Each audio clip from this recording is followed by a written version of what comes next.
Hi friends, welcome to Gauri Devi recipes. ఇవాళ నేను మీకు ఉద్దిబేళ్ల పచ్చడి, మినప్పప్పు పచ్చడి అని కూడా పిలుస్తానండి. ఇంట్లో కూరగాయలు ఏం లేనప్పుడు ఇలా ఉద్దిబేళ్ల పచ్చడి తయారు చేసి చూడండి. చాలా చాలా బాగుంటుందండి. వేడి వేడి అన్నంలోకి నెయ్యి వేసుకొని తింటే చాలా బాగుంటుందండి ఈ పచ్చడి. మరెందుకు ఆలస్యం, దీన్ని ఎలా తయారు చేయాలో చూసేద్దాం. ఒక స్పూన్ ఆయిల్ వేసుకోవాలి. ఒక స్పూన్ ఉద్దిబేళ్లు వేసుకుంటున్నానండి. పెద్ద స్పూన్తో వేసుకున్నాను. ఇవి వేయించుకోవాలి. ఉద్దిబేళ్లు సగం వేగినాయండి. ఇప్పుడు ధనియాలు వేసుకుంటున్నానండి. కొన్ని ధనియాలు వేసుకుంటున్నాను. సగం స్పూన్ ధనియాలండి. కొంచెం జీలకర్ర వేసుకుంటున్నాను. కొంచెం కరివేపాకు వేసుకోవాలి.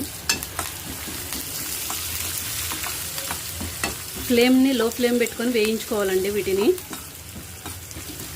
4 వెల్లుల్లి రెమ్మలు వేసుకుంటున్నానండి. వేగినాయండి. ఒక ప్లేట్లోకి తీసేసుకుందాము. అదే ఆయిల్లోకి 5 వట్టిమిర్చి వేసుకుంటున్నానండి. వట్టిమిర్చి వేగినాయండి. ఒక ప్లేట్లోకి తీసేసుకుందాము. స్టవ్ ఆఫ్ చేసుకుందాము. ఉద్దిబేళ్లు అన్నీ చల్లారినాక ఒక మిక్సీ జార్ తీసుకొని ఇందులోకి వేసేసుకోవాలండి. కొంచెం చింతపండు వేసుకోవాలి. రుచికి సరిపడా సాల్ట్ వేసుకోవాలి. కొంచెం బెల్లం వేసుకోవాలండి. కొంచెం నీళ్లు పోసుకొని మెత్తగా వేసుకోవాలండి మిక్సీకి. కొంచెం నీళ్లు పోసుకోవాలండి. మెత్తగా వేసుకోవాలండి మిక్సీకి. పచ్చడి రెడీ అయిందండి. ఇప్పుడు దీనికి తాలింపు పెట్టుకుందాము. అదే కడాయిలోకి కొంచెం ఆయిల్ వేసుకుంటున్నానండి.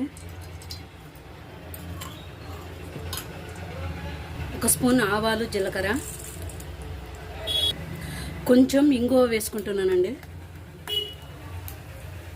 కొంచెం కరివేపాకు. ఇందాక మిక్సీకి వేసుకున్నాం కదండి, ఈ పచ్చడిని వేసేసుకున్నాము.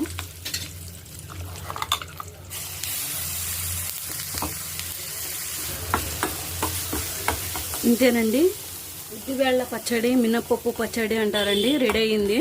ఒక గిన్నెలోకి తీసేసుకుందాము. వేడి వేడి అన్నంలోకి నెయ్యి వేసుకొని తింటే ఈ పచ్చడి చాలా బాగుంటుందండి. మీరు కూడా తప్పకుండా ట్రై చేయండి.